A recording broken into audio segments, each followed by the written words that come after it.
We like the weird stuff not very many people have.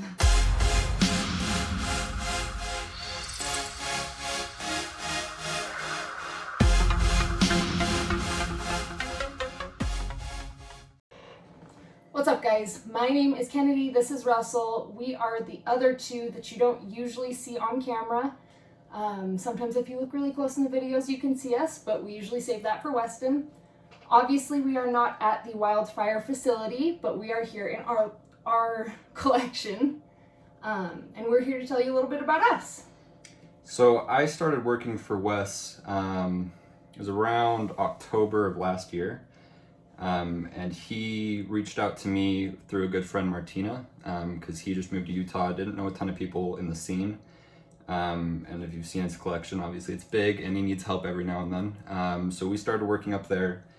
And a little bit about us, I started keeping snakes when I was 8. Just little corn snakes. I'd always been collecting garter snakes and stuff like that before then. But 8 was when I got my first official pet snake, and then, like most people in the industry, it just kind of snowballed from there. I got out of the hobby when I was 16 to pursue a job in Atlanta, and I moved out there for a little while.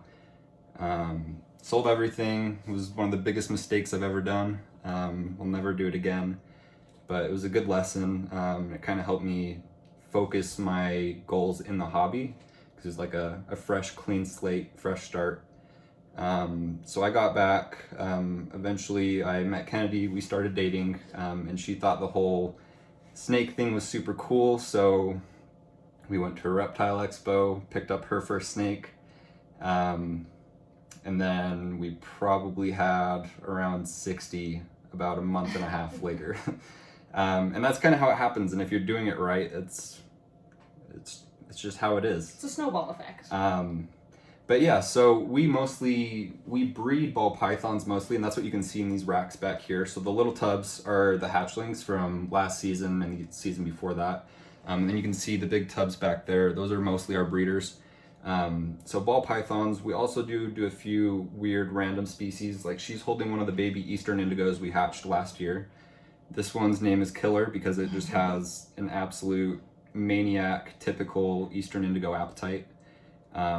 But super fun. I was super proud to hatch eastern indigos because, to my knowledge, I don't know if anybody in Utah has done it in the last 20, 30 years, just because they've been super hard to get and they're not very easy to breed. So that's one of our biggest accomplishments as breeders, is breeding eastern indigos successfully. And also, if you're wondering, Midnight is an eastern indigo, Midnight in Weston's collection. Right. So if that gives you a little bit of context. And if you haven't seen her in a while, she's actually here at our facility. She's trying to breed to my male. My male's not super excited about having to take care of 2 females this year. But fingers crossed, hopefully we'll see some Midnight babies in the next few months. In addition to that, we also do carpet pythons, a bunch of random stuff. We have an adult female berm, lots of bugs, isopods, random stuff. But we're slowly kind of focusing into ball pythons, eastern indigos, olive pythons, carpet pythons, stuff like that. We like the weird stuff not very many people have. Right. The olive pythons are another one. If you don't know what they are, go look them up. They're really cool. But other than that, I mean, this is pretty much what we do. And we work with Wes. It was a really great opportunity because, as you guys know, he's really big in the retic scene, and retics have always interested me, but I've never really kept them. And they're not big here in Utah. They're not big, no. Wes is definitely one of the biggest breeders, so it was really kind of an honor that he reached out to me personally and asked for a little bit of help with the facility, and it's definitely been a great experience learning from him and the team and Joe, and getting up there and having kind of like that mentorship and camaraderie between breeders is definitely a good thing. And they're just really cool people. Right, they are. Anything else? I don't think so. I think that about covers it. Right. We'll throw in... We'll grab a few snakes to show off a little bit.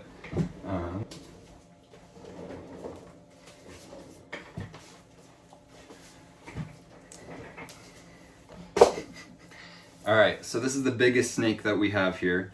We don't have any giants like Wes, but we do have one that's a decent size. She is a hypo het albino Burmese python. She's about 4 years old, 5 years old. As you can see, she's a big girl. Hopefully we will be working on something with Wes, breeding her to either his Burm or maybe even possibly working some hybrid stuff in the future. It's kind of still open-ended. But yeah, she's a big girl. She should be ready to breed next season. But yeah, I mean, this is about as big as it gets over here. We don't do any big retics, not yet at least. Just mainly due to the size requirements and the caging and the space. And we don't have as much space as Wes. Yeah. So this is her. She's unnamed. If you guys have any suggestions, I'm open for it. You can leave them down in the comments, but yeah, we just never really named her. But again, female hypo het albino Burmese python. All right, guys, and this is an olive python. Super weird species. You don't really see them much in the US. They come from Australia. Australia actually closed the export of animals, so everything that was here in the United States when they closed is all we get. So I know there's 3 or 4 people in the US breeding these successfully. My group, I've got 2 boys and 2 girls. They're all het for albino.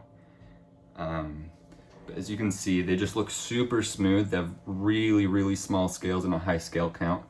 So that's one of the draws to these guys. They just look silky smooth.